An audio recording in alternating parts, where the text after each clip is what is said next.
I love video games. I've been playing since Atari, ColecoVision, to Sega, to Nintendo, to Super Nintendo, to all the game consoles. I got 5 sons, and they play video games.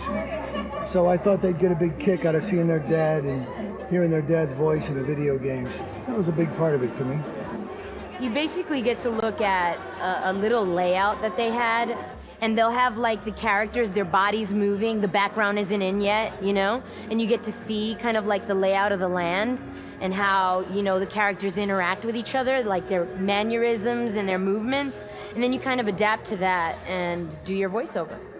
I tried to put the voice with the character, you know? It's a good part, man. You know, I'm usually like the bad guy that gets thrown out the window or shot in the head. And this time I get to be the hero. I had a lot of fun with it. The best part about doing this stuff is you don't have to shave when you go to work. Right here. That's what I'm talking about. Yeah. And then once you find a place, then you put add camera. My favorite characteristic and most original characteristic of the whole thing is that you get to direct.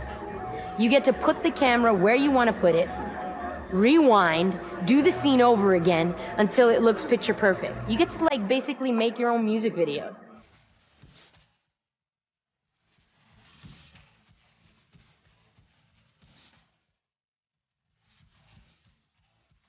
The real idea behind Driver is just the most realistic possible simulation of Hollywood and TV car chases. The biggest hallmark of Driver is the realism.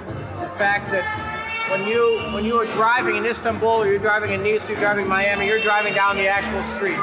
Cities are massive, 35,400 buildings individually placed in the cities, 156 miles of road.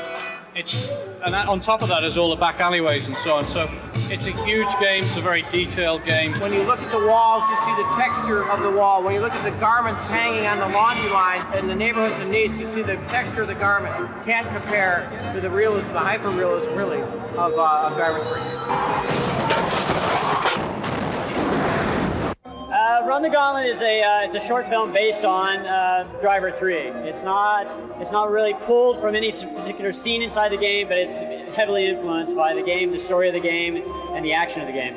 We were somewhat inspired by what Ridley Scott had done, and they were a natural partner because of it with BMWFilms.com. Kind of an old Driver junkie, so I went back to like 1 and 2 and played quite a bit to get kind of the feel of things and understand, you know, how should I make the cars come around the corners, and what does it look like here, and where should I put cameras? So yeah, I played quite a bit.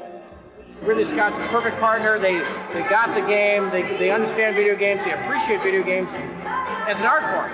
And to take this and be able to extend the whole tone of Driver and the whole story of Driver by virtue of the relationship has been phenomenal. It's around 60 or 70 vehicles, and they range from cars, obviously, different types of cars, vans, trucks. There's actually an 18-wheeler truck in there, forklift trucks, boats, various bikes, all sorts of things. Well, I like the fastback with the white stripe. I'm down with that because obviously it's in the film that I just shot. And I think the thing that's best about it is just like the physics, you know, the game physics of the car. Like, it feels like a real car when you're driving. It's pretty cool. I mean, it goes into a corner and it weights the way a car would weight if you go into a corner certain ways. That's the thing I like the most about it. Well, the crash physics in Driver 3 is, you know, it's like night and day compared to Driver 1 and Driver 2. All the panels can fall off the car. They buckle and bend first, but when they fall off, they're a proper physical object, and when they hang, they're a proper physical object as well. So you get the bumper on the car hanging off the car, scrapes along the road, and when you drive over a curb, you see it actually bounce properly. It's all proper physics, and you can literally rip the car apart. In fact, you can put a grenade into one of the car and blow it into 100 pieces.